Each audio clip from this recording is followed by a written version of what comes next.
So what are some factors that can avoid pets or people from getting into dis-ease? Simple things that people can start today, like, eating processed food. Is that okay? Feeding, where you feed our pets, dry food out of a bag or out of a can, or total cereal or McDonald's for people. Is that going to maintain the energy and a good qualitative balance?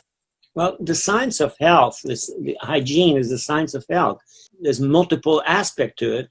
Nutrition you were mentioning. So yes, we know a lot about how to maintain the living organism healthy by providing its needs, its fundamental needs.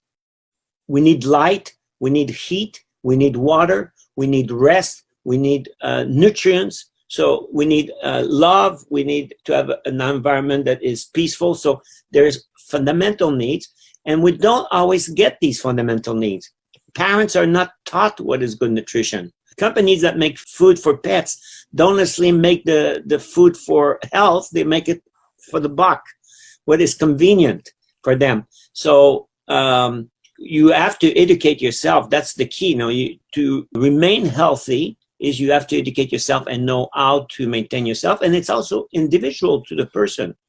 One person may do very, very well with vigorous physical activity, and that's very good for that person. But another one will be much better just with mild activity like yoga, with stretching and so on, not so much cardiovascular. So every person is different, and every person has to figure out what are their needs, their fundamental needs.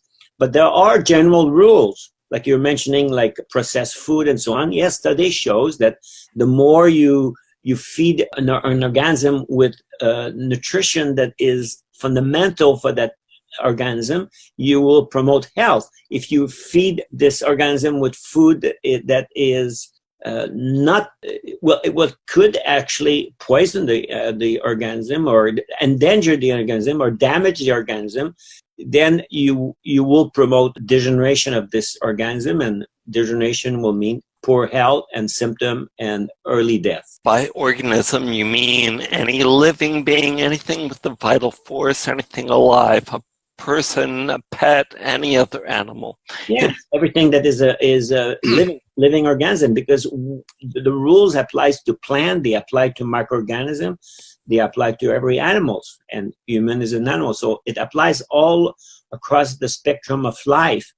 If you fulfill the living organism needs, the organism will live very well. It will have a good life. But as soon as you disrupt the needs, you will create imbalance, and this imbalance will show up in disturbance of the organism itself, and eventually early death. You change the environment.